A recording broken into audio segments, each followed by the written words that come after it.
Hello, I'm Maciej Mikos and you're watching World Talks. Well, pro-European protesters clashed with police in Georgia after the country's Prime Minister decided to postpone EU accession talks until 2028. Romania awaits the second round of presidential elections with the far-right candidate, Călin Georgescu, leading after the first round. And to discuss the latest developments in Georgia and Romania, we're joined by Professor Scott Lucas from the University College Dublin. Good afternoon. Good afternoon to you.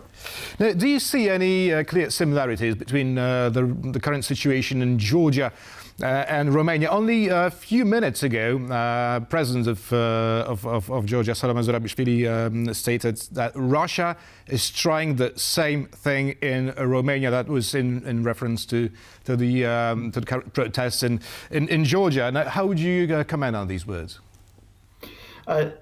I personally believe that while the countries of Central and Eastern European, have common themes, and one of them has been Russian interference for many years, not just recent years, in the affairs of those countries, you have to treat each on its own basis. So it was a very interesting interview with the Georgian president, but what you have there is a very specific context, not only of the recent elections and the questions over them, where the Georgian dream claimed victory. It is the fact that that party then very quickly moved to suspend the process, or to try to suspend the process of accession to the EU until at least 2028. And that issue, that question of Georgia's relationship with the EU, is what has brought out these renewed protests that have taken place, in a way that you might remember that the important issue in Ukraine in 2014 was the question of whether Ukraine could accede to the European Union at some point in the future. And when President Yanukovych stood against that, that was one of the reasons why people came out and eventually led to his departure from government. In the situation in Romania, the immediate issue we have right now is the question of both the presidential election and the parliamentary elections that have taken place. It was a surprise that what was largely a social media campaign by the leading candidate, the far-right candidate, meant that he got the most votes. We still are not sure whether or not that's transparent, whether or not he did in fact get the most votes. But certainly that surge, plus the very close battle between the second and third place candidates, third place candidate being the current leader of Romania, that's raised questions about whether we have a legitimate process, and that's what the courts are trying to decide upon at this moment. Well, you point out two differences. I would still like to stick to the similarities, because in Georgia, the ruling party won, well, disputably, but won the last election by spreading anti-war hysteria. Now, could this also be the same case for the presidential election in Romania? I think it's fair to say that even before we talk about Romanian interference, that, as we now go into almost 3 years of the Russian invasion of Ukraine, it does split societies. I mean, we saw this also in the recent elections in Moldova as well, that some people do support the Russian line on why it invaded Ukraine. Many others, of course, do not. And that adds pressure on those societies. But at the same time, I think you're implicitly acknowledging that Russia tries to exploit those pressures, that even as it invades Ukraine, we know that it funneled, tens of millions of euros into Moldova to try to block the re-election of President Sandu and to try to tilt the parliamentary elections. We know that it is putting resources into Georgia and indeed to Romania to try to influence those elections as well. So that question of Russia's invasion of Ukraine interacts with domestic politics in these countries because the Kremlin is carrying out hybrid warfare. That's just simply one of the features that we have in this world of the 21st century. Right. Another thing is the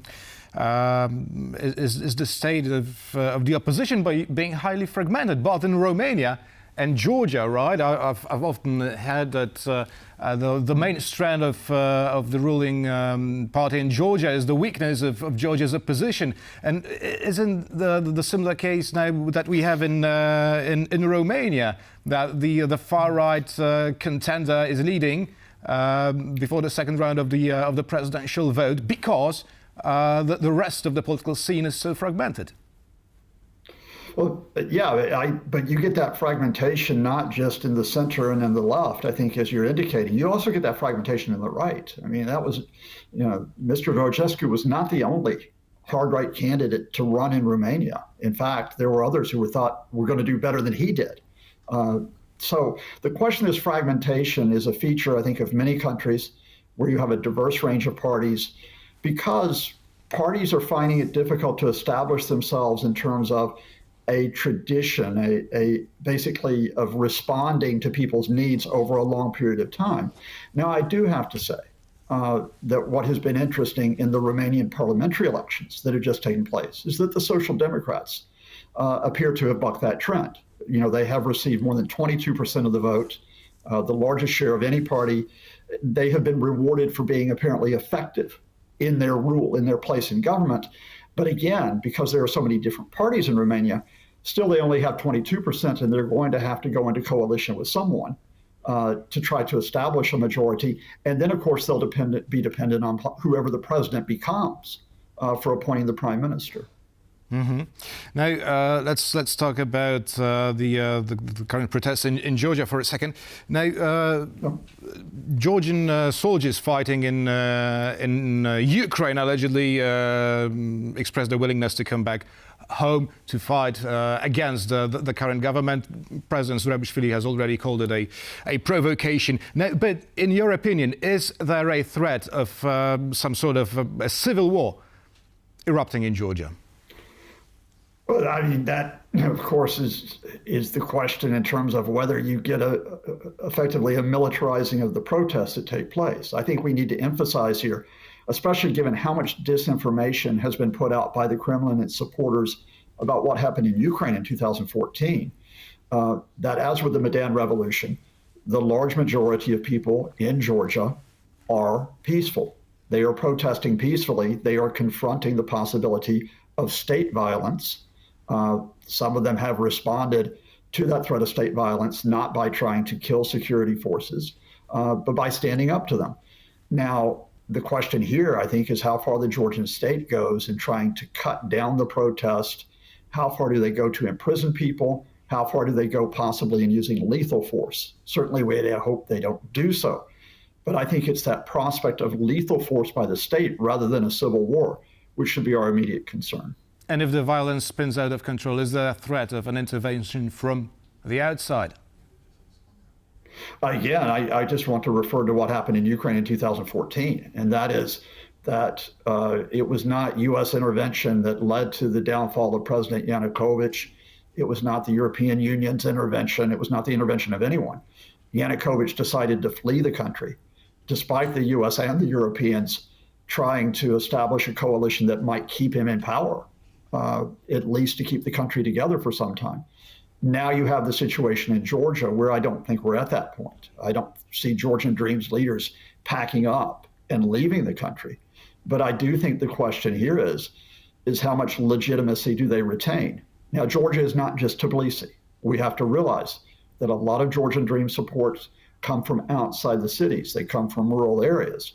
But I do think the issue here is that what Georgian Dream has done is that we are more legitimate than the effort to bring Georgia into the European Union. That's their gamble they've taken. And at this point, they're facing the backlash from it.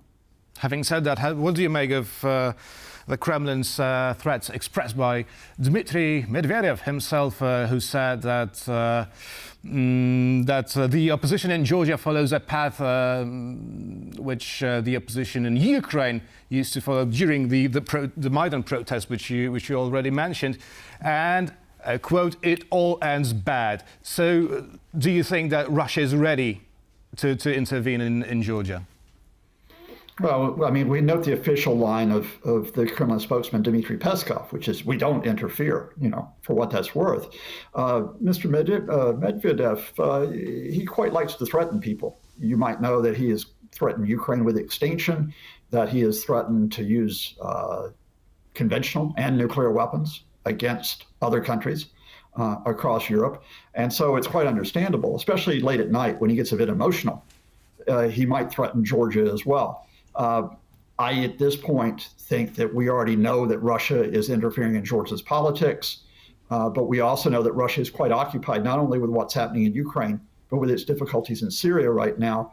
So again, I think the emphasis right now should not be to be fearful of the threats from Mr. Medvedev, but to support the people of Georgia who are looking for rights, who are looking for a legitimate process, and to hope that this does not spiral into further violence.